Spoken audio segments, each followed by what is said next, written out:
بسم اللہ الرحمن الرحیم۔ گمنام ہیرو کے معزز ناظرین، السلام علیکم۔ آئیے چلتے ہیں کہانی کی طرف۔ پھر تو میجر غوث کی بھی آنکھیں کھل گئی ہوں گی کہ ان لوگوں نے کہاں کہاں ہاتھ ڈالا ہوا ہے۔ وہ اسی ایک بات سے بہت پریشان ہے۔ اب میں نے اسے جہاز کو کھنگالنے کی آخری تجویز دے دی ہے۔ اگر یہ بھی بے ثمر ثابت ہوئی تو ہمارے پاس صبر کرنے کے سوا کوئی چارہ باقی نہیں رہے گا۔ جہاز کی تلاشی میں کیا رمز و پنہا ہے؟ ویرا نے طنزیہ لہجے میں پوچھا۔ ہم ایئرپورٹ لے جائی جانے والی پیٹیوں کی اصل تعداد سے لا علم ہے، لیکن بلیک ہاک سے گھر پر نظر آنے والی شہادتوں سے ظاہر ہو رہا ہے کہ اس کھیپ میں سے ماربل کے سامان کے 3 کریٹ روک کر بارودی کریٹ بھیجے گئے ہیں۔ ہو سکتا ہے کہ مقامی تجارتی فرم کو اس ہیر پھیر کا علم ہی نہ ہو سکا ہو اور ایئرپورٹ پر خاموشی سے وہ تینوں خطرناک کریٹ جہاز پر پہنچا دیے گئے ہوں۔ مال چڑھانے کے بعد گنتی ہوگی تو اس میں وہ کریٹ بھی شامل ہو سکتے ہیں، یا پھر کاغذات میں 3 پیٹیاں کم ظاہر کر دی جائیں گی۔ تم پہلے ہیرون فروش تھے اور آج کل سرفروش بنے ہوئے ہو۔ میرا خیال ہے کہ تم کو ان دونوں مشغلوں سے ہٹ کر وکالت کا پیشہ اختیار کرنا چاہیے تھا۔ تم بال کی کھال نکالنے میں کچھ زیادہ ہی ماہر ہو۔ تمہیں یہ سن کر حیرت ہوگی کہ میری ماں مجھے پڑھا لکھا کر وکیل بنانے کے خواب دیکھتی ہوئی اس دنیا سے چلی گئی۔ میں نے افسردہ مسکراہٹ کے ساتھ کہا، شاید یہ اسی کی خواہشات کا فطری ثمر ہے کہ آج تم مجھے وکالت کا پیشہ اختیار کرنے کا مشورہ دے رہی ہو۔ وقت آہستہ آہستہ گزر رہا تھا۔ اول خان سخت بے چینی کا شکار ہو رہا تھا۔ وہ اپنے دفتر جانے یا نہ جانے کے بارے میں بھی تذبذب کا شکار تھا۔ K9 کا مسئلہ سمٹ کر اسے اپنے آخری مراحل پر آ چکا تھا۔ میجر غوث نے فوری طور پر مشتبہ طیارے کی تلاشی کی مہم سر کرنے کا ارادہ کیا ہوا تھا۔ اول خان اس مرحلے پر ہم لوگوں کے ساتھ ہی رہنا چاہ رہا تھا۔ اس میں اتنی ہمت نہیں تھی کہ بیماری کی حالت میں اپنے دفتر جا کر دوبارہ ہماری طرف لوٹے۔ اس نے اپنے جوتے اتارے اور صوفے پر نیم دراز ہو کر وہیں رک کر میجر غوث کی آخری کوشش کے نتیجے کا انتظار کرنے کا اعلان کر دیا۔ K9 کے چکر میں کس کی فرم ملوث ہے؟ زارا نے مجھ سے پوچھا۔ عام طور سے وہ ہمارے مباحثوں میں بہت کم حصہ لیتی تھی، بس خاموش بیٹھی بانت بانت کی بولیاں سنتی رہتی تھی۔ میں نے نام پوچھا نہ میجر غوث نے بتایا۔ میں نے کہا، سیاست دانوں کے معاملات تو اتنے حساس اور نازک ہوتے ہیں کہ ان کے خلاف واضح مقدمات درج کرنے سے پہلے بھی کئی جگہوں سے کلیئرنس لینی پڑتی ہے۔ یہ قصہ بھی انہی نزاکتوں کے گزرے گا، پھر کہیں نام سامنے آ سکے گا۔ فرم کا نام کھلتے ہی سب کو پتہ چل جائے گا کہ کون گند پھیلا رہا ہے، سلطان شاہ نے کہا۔ لوگوں کو معلوم ہونے کی کسی کو پرواہ نہیں ہوتی۔ لوگوں کو گلو ملو تو وہ اندر کی ایسی سربستہ کہانیاں سناتے ہیں کہ دماغ چکرا کر رہ جاتا ہے، لیکن یہ کہانیاں ہمیشہ سینہ گزٹ میں دفن ہو کر رہ جاتی ہیں، کبھی سرکاری ذرائع سے منظر عام پر نہیں آتی، کیونکہ ملک گھوم پھر کر یہی چہرے حکومت کرتے ہیں۔ میری اس بات پر سلطان شاہ منہ بگاڑ کر بولا، میرا بس چلے تو میں اس فرم کے غدار مالک کو انہی کریٹوں کے ساتھ باندھ کر اڑا ڈالوں۔ بلیک آ کے گھر سے ملے ہیں۔ ہو سکتا ہے کہ ڈینی کے کہنے کے مطابق اس فرم کو ساری ہیر پھیر کا علم ہی نہ ہو، ویرا نے اسے سمجھایا۔ بیکار بات ہے، سلطان شاہ نے حقارت سے کہا۔ سزا دینے کے لیے اس کا یہی جرم کافی ہے کہ اس فرم کے بلیک آگ سے گہرے کاروباری مراسم ہے۔ بھلا ان سازشی لوگوں کا کاروبار سے کیا واسطہ؟ یہ تو کاروبار کے بہانے سے بھی بھاری رشوتیں دینے کے عادی ہیں۔ اپنے زر خرید غداروں سے روپے کا مال 10 روپے میں خریدتے ہیں تاکہ ان کے کالے دان کو کاروباری ہیر پھیر سے مسلسل قانونی تحفظ ملتا رہے۔ وہ موضوع بہت نازک تھا۔ بات آگے چلی تو اول خان بھی خاموش نہیں رہ سکا اور صوفے سے اٹھ کر پورے زور و شور سے اپنے خیالات ظاہر کرنے لگا۔ 4 بجے فون کی گھنٹی بجی تو مجھے یقین ہو گیا کہ وہ میجر غوث کا فون تھا۔ اس وقت بھی تینوں فون ڈرائنگ روم میں موجود اور فعال تھے۔ اول خان نے ریسیور اٹھا کر ہیلو کہا تو میں دوسرا ریسیور اٹھا لیا تھا۔ اول خان، خدا کا شکر ادا کرو کہ آج ہم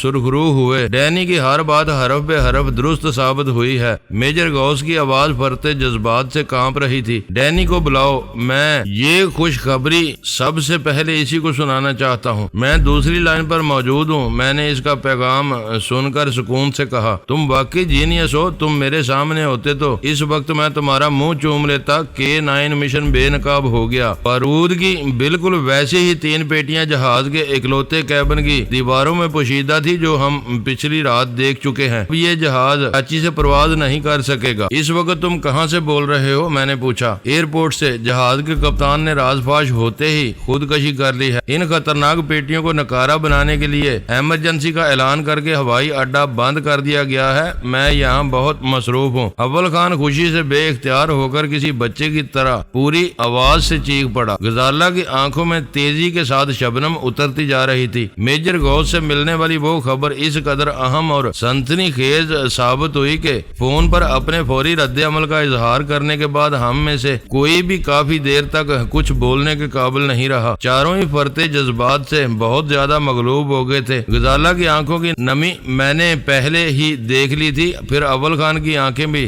دھندلانے لگیں۔ ویرا نے کچھ کہنے کے لیے منہ کھولا مگر اس کی آواز حلق میں پھنس کر رہ گئی۔ اتنی بڑی خبر ملنے پر سب یوں خاموش ہیں جیسے میجر غوث نے ہمارے کسی قریبی عزیز کے انتقال کی خبر سنائی ہو۔ چند ثانیوں بعد سلطان شاہ نے سنبھالا لے کر سکوت توڑتے ہوئے کہا، خودکشی کرنے والا کپتان تمہارا رشتہ دار ہوگا۔ ویرا نے جلدی سے کہا، میں تو یہ سوچ رہی تھی کہ ڈینی کا دماغ کس مٹی کا بنا ہوا ہے۔ یہ ایک نقطے پر اپنی توجہ مرکوز کرتا ہے اور پھر اس پر سوچتا ہی چلا جاتا ہے حتیٰ کہ اپنی بات منوا لیتا ہے۔ ان بارودی پیٹیوں کے بارے میں سب زچ آ چکے تھے۔ آخری لمحوں تک حوصلہ شکن اطلاعات مل رہی تھی لیکن ڈینی پوری یقین تھا اور آخر جیت اسی کی ہوئی۔ یوں معلوم ہوتا ہے جیسے راس المیڈا نے ڈینی کے مشورے سے ہی یہ پورا بکھیڑا پھیلایا ہو۔ اول خان نے ہنس کر کہا، ورنہ صرف K9 کے 2 لفظی اشارے سے سب کچھ کھود نکالنا آسان نہیں تھا۔ راس المیڈا اس وقت جلا کر اپنی بوٹیاں نوچ رہا ہوگا۔ سلطان شاہ نے بے ساختہ مسکراہٹ کے ساتھ کہا، کل رات کی ہزیمت کے بعد آج اس کی کمر ہی ٹوٹ گئی ہوگی۔ میرا خیال ہے کہ صرف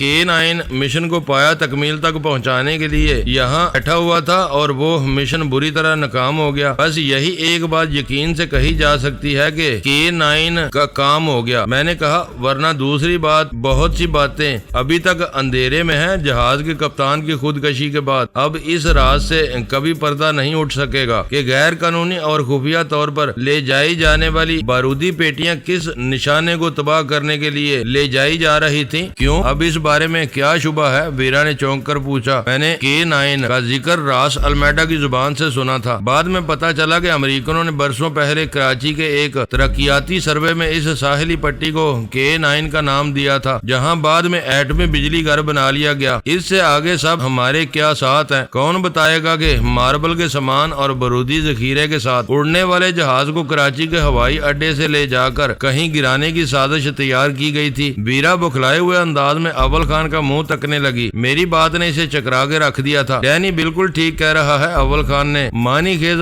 مسکراہٹ کے ساتھ کہا۔ بارودی پیٹیاں پکڑ کر یہ ثابت نہیں کیا جا سکتا کہ ان کے اصل عزائم کیا تھے۔ منصوبہ بنانے والا راس المیڈا ہے جو رپوش ہے۔ جہاز کے مشن کا صحیح علم صرف اس کے کپتان کو تھا۔ وہ خودکشی کر چکا ہے لیکن وہ فرم ہمارے سامنے ہے جو ماربل کا سامان قبرص بھیج رہی تھی۔ سلطان شاہ نے مزاحمت کی، وہ کبھی کسی سازش کا اعتراف نہیں کریں گے۔ وہ قبرص والی کہانی پر اڑے رہیں گے۔ بارود کی پیٹیوں کو وہ جہاز کے کپتان کی کوئی خفیہ بدماشی قرار دیں گے اور پھر یہ امکان اپنی جگہ پر بہت قوی ہے کہ مقامی فرم کے مالکان اور ملازمین اصل کھیل سے بالکل بے خبر ہوں۔ راس المیڈا نے انہیں مکاری سے اپنا اعلی کار بنایا ہو۔ اول خان نے کہا، ان کا یہی جرم کیا کم ہے کہ ان کا برآمدی سامان بلیک آگ کی کمین گاہ سے روانہ کیا گیا تھا۔ سلطان شاہ کامیابی کی اہمیت میں کوئی کمی تسلیم کرنے پر آمادہ نہیں تھا۔ وہ ایک دوسری بات ہوگی۔ میں نے کہا، ان لوگوں کو اپنے مشکوک مراسم کے لیے جواب دہی کرنی پڑے گی لیکن K9 والا قصہ اب ہمیشہ کے لیے ایک سربستہ راز رہے گا۔ مجھے یقین ہے کہ بلیک ہاک کے فولڈر سے بھی اس بارے میں کوئی مدد نہیں مل سکے گی۔ یہ نہ بھولو کہ شی اور ڈیوڈ سٹارز والے اپنے مقاصد حاصل کرنے کے لیے پوری منصوبہ بندی سے اور منظم ہو کر کام کرتے ہیں۔ ہو سکتا ہے کہ انہوں نے مقامی فرم کے مالکان کو بلیک میل کر کے اپنی مضبوط جنگل میں لیا ہو۔ کوئی پاکستانی کتنا ہی خود غرض اور کمینہ ہو، اس سے یہ توقع نہیں کی جا سکتی تھی کہ وہ جانتے بوجھتے ہوئے K9 جیسے کسی بھیانک منصوبے میں شریک ہو جائے گا۔ یہ بحث بیکار ہے، ویرا نے میری بات کاٹ کر کہا۔ ہمیں مجرموں کو عدالت کے کٹہرے میں کھڑا کر کے سزا یاب نہیں کرانا جو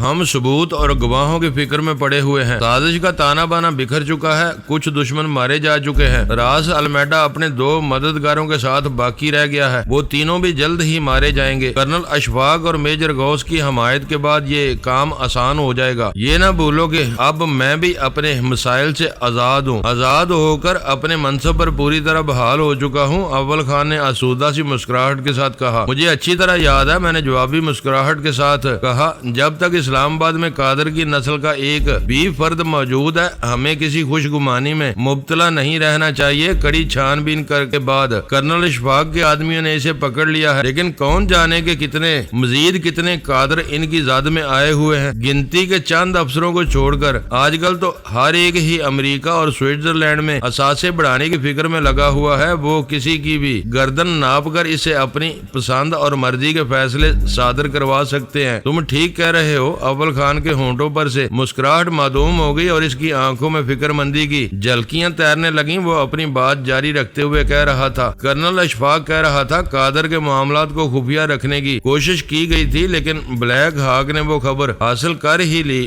میرا تو خیال ہے کہ قادر کے معاملات کو اچھالا جانا چاہیے تاکہ اس کا حشر دیکھ کر دوسرے بے ایمان اور خود غرض افسر اپنی حرکتوں سے باز رہے۔ ہمارے یہاں ایک بڑی خرابی یہ ہے کہ شاذ و نادر کسی بڑے گھڑیال کے خلاف کوئی کارروائی ہوتی ہے تو سیاسی عزائم کے تحت اسے ہر ایک سے پوشیدہ رکھنے کی کوشش کی جاتی ہے۔ یہ کمال مکمل جمہوریت ہی دکھاتی ہے۔ ویرا اس کی بات کاٹ کے بولی، قومی اہمیت کے مقدس مقدموں کی کھلی کارروائی ٹیلی ویژن پر دکھائی جاتی ہے تاکہ عدالتوں کے ساتھ عوام بھی سچ اور جھوٹ کا تجزیہ کر کے اپنی رائے قائم کر سکے۔ اس طرح بارسوخ مجرموں کے خلاف فیصلہ صادر کرتے ہوئے کوئی جج کسی خوف میں مبتلا نہیں ہوتا۔ اسے یقین ہوتا ہے کہ اس کے ملک کی مہذب رائے عامہ اس کی پشت پناہ ہے۔ جمہوریت کے زیادہ گن نہ گاؤ، سلطان شاہ منہ بنا کے بولا۔ الزام کا سامنا کرنے والا بوریوں کا منہ کھول کر کسی چرب زبان کو اپنا وکیل بنا لے تو بھیانک مجرم عوام کا ہیرو اور مظلوم بن جاتا ہے۔ اس وقت یہی رائے عامہ منصفانہ فیصلے کی راہ کی دیوار بن جاتی ہے۔ تم وکیلوں کی توہین کر رہے ہو، اول خان نے شرارتی لہجے میں اسے یاد دلایا۔ میں کسی کی توہین نہیں کر رہا، سلطان شاہ مدافعانہ لہجے میں بولا۔ اچھے اور برے لوگ ہر شعبے میں ہوتے ہیں۔ جب واٹر گیٹ اسکینڈل میں امریکہ کے صدر کا دامن داغدار ہو سکتا ہے تو وکیل کس گنتی میں آتے ہیں؟ پھر یہ بھی دیکھو کہ ہر مقدمے میں فریق ہوتے ہیں، دونوں کے وکیل پورے زور و شور سے دلائل دیتے ہیں اور ان میں سے ایک مقدمہ ہار جاتا ہے۔ اس کا صاف مطلب ہوتا ہے کہ ہارنے والا عدالت کی نظروں میں غلطی پر تھا۔ وہ جسے گناہ قرار دلوانے پر سارا زور صرف کیے دے رہا تھا، وہ در حقیقت قید یا پھانسی کی سزا کا مستحق تھا۔ ویری گڈ، اول خان نے سلطان شاہ کی تعریف میں اپنا خیال ظاہر کرتے ہوئے کہا، مجھے آج پتا چلا کہ تم بھی خوب بول لیتے ہو۔ یہ واٹر گیٹ اسکینڈل تمہارے دماغ میں کہاں سے گھس آیا؟ بس کبھی کبھی اخبار پڑھ لیتا ہوں، بعض باتیں خود بخود ہی دماغ میں اٹکی رہ جاتی ہیں۔ سلطان شاہ نے انکسار سے کہا، ورنہ میں تو واٹر گیٹ کو باٹی یا لوہاری گیٹ کی قسم کی کوئی چیز سمجھتا رہتا۔ بات دور نکلتی جا رہی ہے، میں نے دخل اندازی کرتے ہوئے کہا۔ ہم کرنل اشفاق اور میجر غوث کی متوقع کامیابیوں کے بارے میں بادلہ خیال کر رہے تھے۔ بارودی پیٹیاں مل چکی ہیں، آگے کیا ہوگا؟ K9 والے قضیے کو اب دفن ہی سمجھو۔ اول خان قدرے توقف کے بعد بولا، تمہارے اطمینان کے لیے اتنا ہی کافی ہونا چاہیے کہ اس مشن یا سازش کو بری طرح ناکام بنایا جا چکا ہے۔ اب یہ معاملہ ملٹری والوں کے ہاتھ میں ہے، ان کے پاس کوئی خبر ہوئی بھی تو ہم تک نہیں پہنچ سکے گی۔ قادر ان کی تحویل میں ہے، دیکھنا ہوگا کہ ماربل کا سامان قبرص بھیجنے والوں کا کیا بنتا ہے۔ اس بارے میں میجر غوث ہی سے کچھ معلوم ہوگا، وہ اس وقت کراچی کے ہوائی اڈے پر بہت مصروف ہے۔ ہمیں صبر کے ساتھ اس کے فارغ ہونے کا انتظار کرنا ہوگا، وہ واقعی کٹھن مراحل سے گزر رہا ہوگا۔ غزالہ پھریری لے کر بولی، ان میں سے ہر بارودی کریٹ میں ایک ریموٹ کنٹرولر ڈیٹونیٹر ہے اور سارے ریموٹ کنٹرول راس المیڈا کے پاس ہے۔ اگر وہ مقررہ رینج میں داخل ہونے میں کامیاب ہو گیا تو اب بھی ایئرپورٹ پر رن وے پر تباہی پھیلا سکتا ہے۔ اس نے سب سے پہلے انہی خطرات کا سدباب کیا ہوگا۔ اول خان اضطراری لہجے میں بول پڑا، اسے معلوم تھا کہ ہر کریٹ ایک مخصوص ریموٹ کنٹرول سے لمحہ بھر میں اڑایا جا سکتا ہے۔ منفی پہلوؤں سے ڈرنے کی بجائے اس قصے کے خوش کن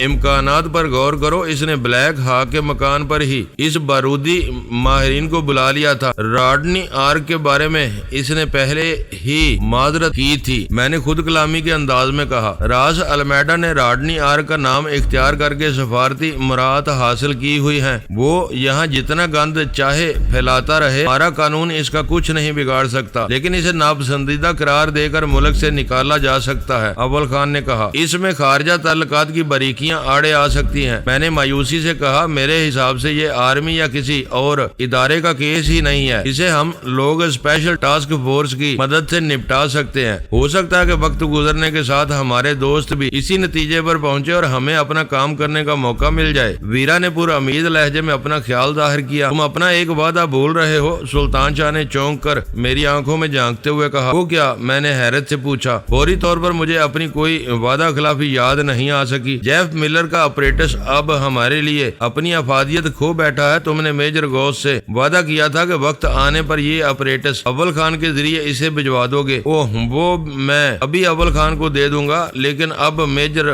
غوث کو اس کی ضرورت نہیں رہی۔ کل رات بلیک ہاک کے گھر سے ایسے 2 اپریٹس اس کے ہاتھ لگے ہیں۔ مجھے پورا یقین ہے کہ ان 2 آلات کی گمشدگی کی خبر ملتے ہی راز المیڈا نے ان کا استعمال ہمیشہ کے لیے ترک کر دیا ہوگا۔ رات سے پلاسٹک کا یہ ڈبہ بالکل خاموش ہے۔ بات کھل ہی گئی ہے تو تم خود اس سے بات کرنے کی کوشش کرو۔ سلطان شاہ نے برجستہ تجویز پیش کی۔ اس کے لیے یہ اطلاع دھماکے سے کم نہیں ہوگی کہ جیف ملر کا اپریٹس تباہ نہیں ہوا تھا، بلکہ مسلسل تمہارے تصرف میں تھا۔ ہو سکتا ہے کہ وہ بفر کر کام کی باتیں بکتا چلا جائے۔ سلطان شاہ کی اس تجویز نے سبھی کی توجہ مبذول کرا لی اور ہر ایک نے اس کی حمایت میں اپنے دلائل دینے شروع کر دیے۔ اس وقت تک راس المیڈا کے ساتھ میری جو آنکھ مچولی چل رہی تھی وہ اس کے K9 مشن کے بارے میں تھی۔ میں اس کے خفیہ ارادوں سے واقفیت حاصل کرنے کی کوشش کر رہا تھا، اس لیے اسے اپنی بے خبری کا اندیہ دیتا رہا، لیکن کراچی ایئرپورٹ پر بمبئی سے آنے والے مال بردار طیارے پر ہونے والی کامیاب کارروائی کے بعد ہر بات کھل گئی تھی۔ اس بارے میں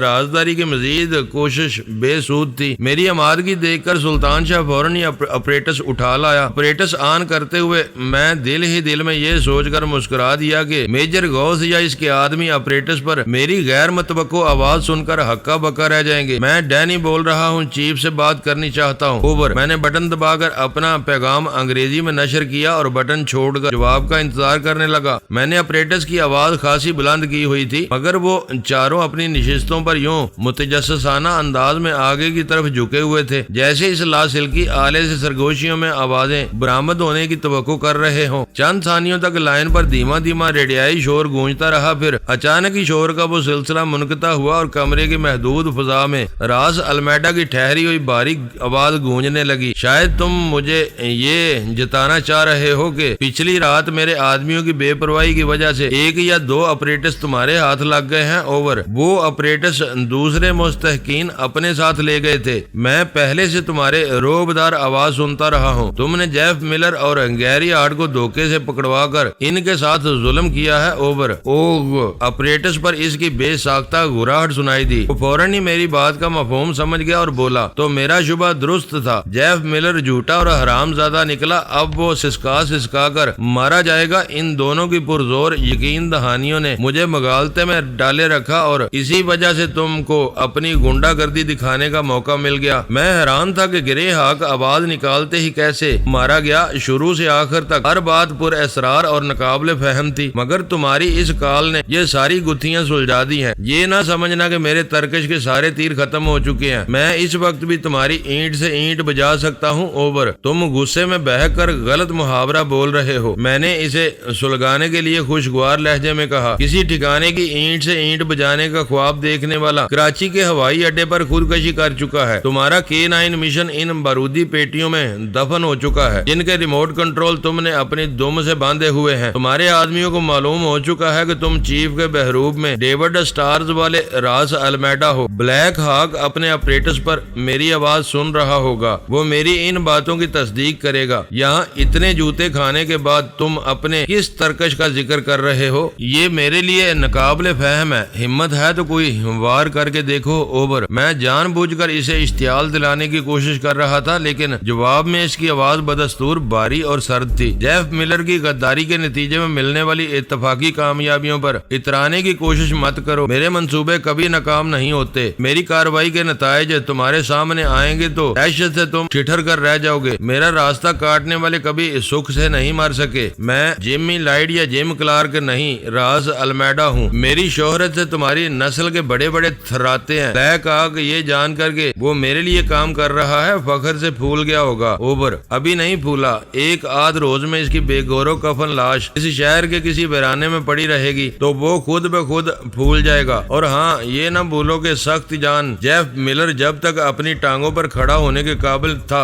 تمہارا ہی نام لیوا تھا، مگر ایک ٹانگ سے محروم ہونے کے بعد وہ دہشت زدہ ہو گیا۔ تمہیں یہ مان لینا چاہیے کہ اس جیسے نامور اور تجربہ کار انسپیکٹر بے بسی کے احساس میں مبتلا کرنا آسان کام نہیں تھا۔ تم نے ایک ایک کر کے اپنے ساتھیوں کو ہوتے جا رہے ہو۔ بلیک ہاگ اور وائٹ ہاگ زیادہ دیر تک تمہارا ساتھ نہیں دے سکیں گے۔ مجھے معلوم ہے کہ تمہیں مجرموں اور جدید ترین ہتھیاروں ہی کی نہیں، سفارتی مراعات کی آڑ بھی حاصل ہے۔ چیف اور راس المیڈا بن کر تم یہاں خون کی ہولی کھیلنے کے منصوبے بنا رہے ہو، لیکن جب قانون کا آہنی ہاتھ تمہاری گردن پر پڑے گا تو تم بلبلا کر راڈنی آرک بن جاؤ گے۔ میں نے تمہارے فرار کی ساری راہیں مسدود کر دی ہیں۔ میں تم جیسے شفاق اور عالمی دہشت گرد کو کیفر کردار تک پہنچانے کے لیے کسی رکاوٹ کی پرواہ نہیں کروں گا۔ میرا ہاتھ تمہاری گردن پر جم گیا تو تمہارا منکا توڑ کر ہی ہٹے گا۔ ایلن سیمفر پال تمہاری لاش پر گواہی دے گا کہ تم راڈنی آرک نہیں، راس المیڈا ہو۔ اوور۔ انہیں خوش فہمیوں میں ڈوب کر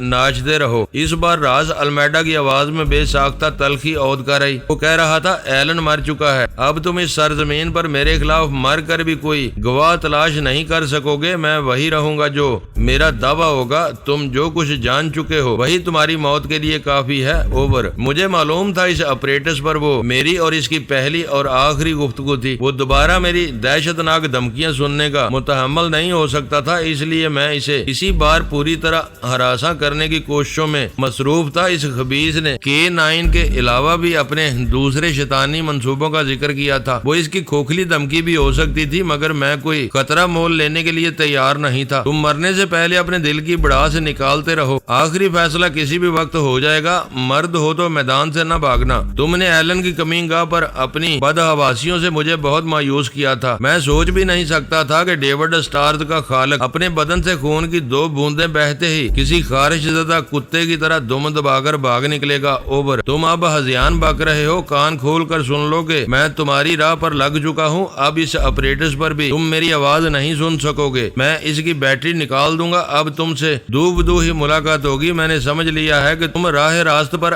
آنے والوں میں سے نہیں ہو۔ Over and all. میں نے مسکراتے ہوئے اپریٹس آف کر دیا۔ سب کے چہروں پر گمبھیر سنجیدگی چھا گئی تھی۔ وہ تمہاری کس راہ پر لگ چکا ہے؟ ویرا نے سرسراتی ہوئی آواز میں پوچھا۔ بھول جاؤ، میں نے فضا میں ہاتھ لہرا کے کہا۔ وہ سب گیدڑ ببکیاں تھی۔ میں نے بھی اسے فرار کی ساری راہیں مسدود ہونے کی نوید سنائی تھی، مگر حقیقت تمہارے سامنے ہے۔ وہ بہت چلاک مجرم ہے۔ میرے حربوں کو وہ مجھ پر ہی لوٹانے کی کوشش کر رہا تھا۔ دشمن کو کبھی حقیر نہیں سمجھنا چاہیے۔ سلطان شاہ نے ایک گھسی پٹی بات دہرائی۔ ہم سب اس کھیل میں الجھے ہوئے ہیں اور چاروں کونٹ چوکس ہیں، لیکن ہم جہانگیر کو بالکل ہی بھولے ہوئے ہیں۔ ہماری وجہ سے وہ ایلن کی نظروں میں آ گیا تھا۔ اس نے کئی بار بڑی اذیتیں برداشت کی ہیں۔ اسے ہوشیار کر دو کہ فی الحال گوشہ نشین رہے۔ وہ کسی چکر میں آ گیا تو یہ لوگ جیف ملر والا حساب بے باک کرنے کی پوری کوشش کریں گے۔ ایک فرسودہ فکرے سے شروع ہونے والی سلطان شاہ کی وہ تقریر خاصی مقبولیت پر مبنی تھی۔ جہانگیر اس بار ابتدا ہی سے میرے ایک مضبوط دوست اور حلیف کی صورت میں ایلن کی نگاہوں میں آیا ہوا تھا، اور یہ ممکن نہیں تھا کہ ایلن نے اپنی پے در پہ ناکام کارروائیوں کے باوجود اس کا نام اپنی ذات تک محدود رکھا ہو۔ بعد میں سامنے آنے والے حالات نے یہ ثابت کر دیا تھا کہ ایلن میرے خلاف جو کچھ کر رہا تھا اس کے پیچھے راس المیڈا کا زرخیز ذہن کام کر رہا تھا۔ ایلن راستے سے ہٹ چکا تھا یا ہٹا دیا گیا تھا۔ اس کے بعد راس المیڈا مجھ تک رسائی کے لیے ایک مرتبہ پھر جہانگیر کی تلاش شروع کر سکتا تھا۔ تمہیں اس کی خیر خبر لینی چاہیے، ویرا بولی۔ وہ فون پر کہہ چکا ہے کہ کسی وقت تم سے ملنے کے لیے ادھر آئے گا۔ اس سے کہہ دو کہ آج کل گھر سے باہر نکلنا اس کے لیے مہلک ثابت ہو سکتا ہے۔ میں نے خالی الذہنی کے عالم میں ویرا کی طرف دیکھا اور پھر فون پر جہانگیر کا نمبر ملانے لگا۔ جہانگیر کی پہلی آواز سے وقار اور بردباری کا اظہار ہو رہا تھا، لیکن میری آواز پہچانتے ہی اس کی زبان چل پڑی۔ تم کہاں غائب ہو؟ جب فون کرتا ہوں گھر پر نہیں ملتے۔ اسی بحران میں گرا ہوا ہوں جس نے تمہارے فلیٹ، گھر اور پھر فیکٹری سے بھاگنے پر مجبور کیا تھا۔ میں نے سنا ہے تم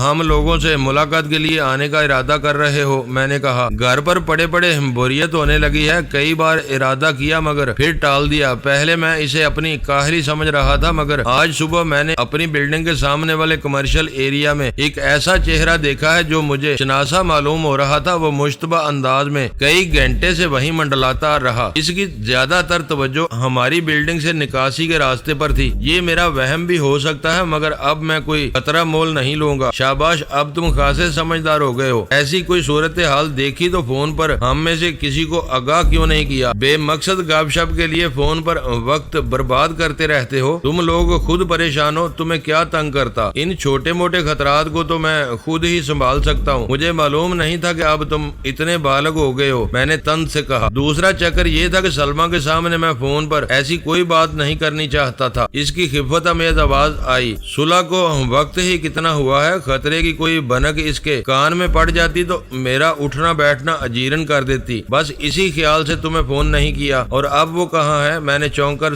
سوال کیا۔ پڑوس میں گئی ہوئی ہے، وہ ہوتی تو میں اس وقت بھی خطرے کی بات نہ چھیڑتا۔ بس فلیٹ میں رہو اور رابطہ رکھو۔ اپنی بیوی سے اسی قدر ڈرتے ہو تو اشاروں کنایوں میں اپنا مقصد واضح کر سکتے ہو۔ میدان صاف ہوتے ہی میں خود بتا دوں گا، میں نے نرمی سے کہا۔ بیوی کی غیر حاضری سے فائدہ اٹھاتے ہوئے وہ مجھ سے بہت کچھ پوچھنے پر مصر تھا، لیکن میں نے اسے ہدایت میں الجھا کر خوش اسلوبی سے ٹالا اور ایک خوبصورت موقع پر فون کا سلسلہ منقطع کر دیا۔ میرے لیے وہ ایک تشویشناک بات تھی۔ جہانگیر کے نئے فلیٹ کے قرب و جوار میں کسی مشتبہ اور شناسا چہرے کا یوں منڈلانا خطرے سے خالی نہیں تھا۔ جہانگیر کی کتھا سننے کے بعد میرے ذہن میں راس المیڈا کا ایک فکرہ کسی بچھو کے زہریلے ڈنگ کی طرح چبھنے لگا۔ اس نے میری راہ پر لگنے کی بات روا روی میں کہی تھی یا وہ واقعی کسی ٹھوس واقعاتی تبدیلی کی وارننگ دے رہا تھا؟ دشمن ذہین اور مکار ہو تو اپنی ذرا سی بات سے حریف کو ہراساں کر دیتا ہے۔ میرے شکن آلود چہرے سے گہری فکر مندی جھلکنے لگی تھی، اس لیے اول خان مجھ سے سوال کیے بغیر نہ رہ سکا۔ جہانگیر کا مسئلہ سنتے ہی اس نے پوچھا، وہ مشتبہ شخص مقامی تھا یا غیر ملکی؟ ایمانداری کی بات ہے کہ میں نے اس بارے میں اس سے کچھ نہیں پوچھا، میں نے کہا، لیکن میں اس سے پوچھے بغیر بھی جانتا ہوں کہ وہ کوئی مقامی رہا ہوگا۔ جہانگیر کی غیر ملکیوں سے کوئی جان پہچان نہیں ہے، وہ میرے ہی سلسلے میں ان کے چکروں میں پھنستا رہا ہے۔ ایسا دعویٰ نہ کرو،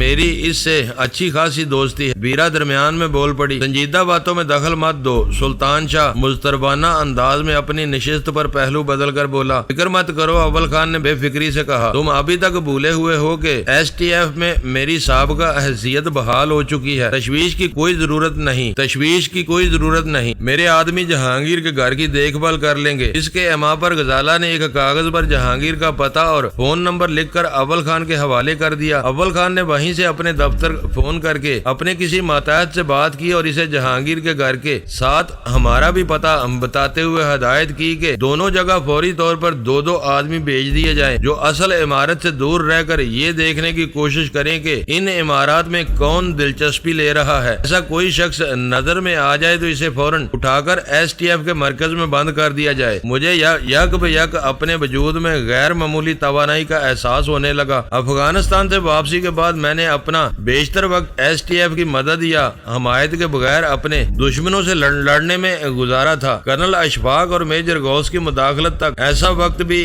گزرا تھا کہ جب ایس ٹی ایف میری مددگار ہونے کی بجائے قادر نامی ایک خود غرض افسر کی وجہ سے میری گرفتاری کی خواہاں ہو گئی تھی، مگر میں نے ان تمام نامساعد حالات کے باوجود اپنی بقا اور زندگی کی ہر لڑائی جیتی تھی۔ اس تاریخ دور کے بعد ایس ٹی ایف کے حمایت دوبارہ بحال ہو جانے سے مجھے ایک نئی تقویت ملی تھی۔ شہر میں میرے خون کے پیاسے دندناتے پھر رہے تھے، سفارتی نقاب میں صفاق عزائم میری گات لگائے بیٹھے تھے، مگر میرے لیے یہ احساس بڑا روح افزا تھا کہ شہر میں میری نقل و حرکت پر کوئی قدغن باقی نہیں رہی تھی۔ میں جہاں چاہتا پوری آزادی سے آ جا سکتا تھا، کیونکہ اول خان کے چوکنے اور مستعد آدمی ہماری دیکھ بھال کے لیے میدان میں بلا لیے گئے تھے۔